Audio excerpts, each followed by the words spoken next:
popular South African hospital shut down after a police officer allegedly murdered nursing assistant partner.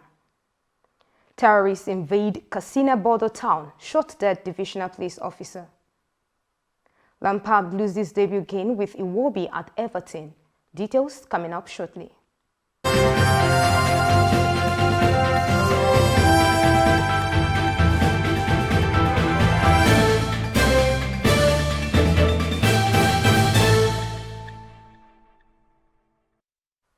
This is TOS Television, your digital first Pan-African news network. I am Rose Audu and this is TOS News 360.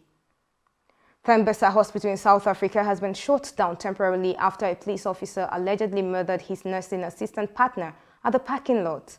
The officer continued by turning the gun at himself, but survived and is currently in a critical condition. Reports by the hospital authorities indicate that the 30-year-old officer entered the hospital premises at around 8 p.m. in his state vehicle called his 30-year-old partner, who was on duty at the time, to come to the parking lot. Upon her arrival, the police officer opened fire on the enrolled nursing assistant and turned the gun on himself. And Tunisia's Judges Association has called for a 2-day strike of all courts in the country in protest over President Kais Saied's move to dissolve the top judicial watchdog, amid growing fears of its return to authoritarian rule. The decision to disband the Supreme Judicial Council on Sunday was the last in a string of exceptional measures since July 25, when Said granted himself extraordinary powers under a state of emergency, dismissed the government and froze parliament. Ugandan President Yoweri Museveni has appointed a former intelligence chief, Abel Kadiho, who is currently blacklisted by the United States over alleged rights violations, to head the nation's police force. Military spokesperson Colonel Ronald said in a statement via his official Twitter handle that Kadiho has been appointed to the position of the Joint Staff of the Uganda Police Force. Kadiho will now replace head of Police Force Major General Jack, who has now been named Uganda delegate to South Sudan Peace Monitoring Mechanism.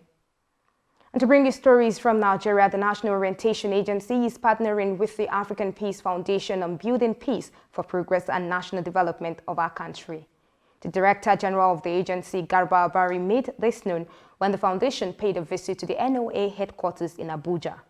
Abari said that the visit was timely and in line with the mandate of the agency, adding that the amplifying of negativity and things that divide us as a country must come to an end.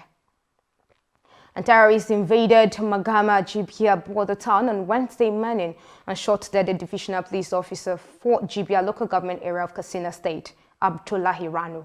The DPO was said to have led a reinforcement of the police and the Nigerian army to engage the terrorists in a fierce shootout, during which he was killed.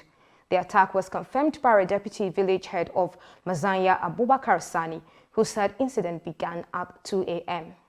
This is your digital first Pan-African news network, TOS Television, and you're watching TOS News 360.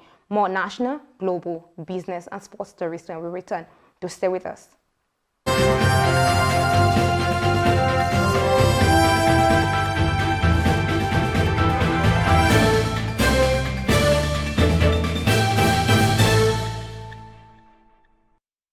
Welcome back. The Abia Command of the Nigerian Security and Civil Defense Corps has destroyed 8 illegal modular refineries in the oil-bearing Okwa West local government area.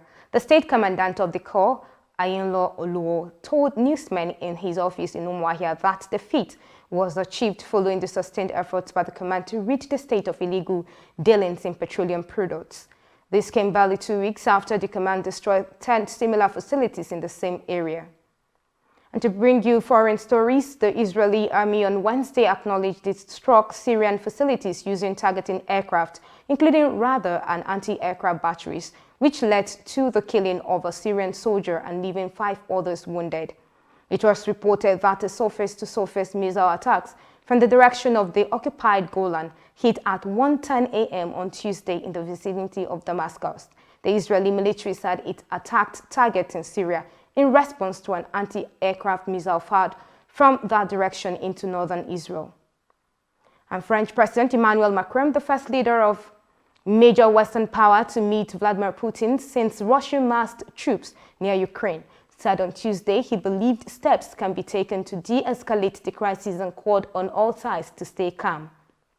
Macron, who in contrast to the US and British leaders, has played down the likelihood that Russia may soon invade its neighbor, shuttled from Moscow to Kyiv on Tuesday in a bid to mediate a settlement and avoid war.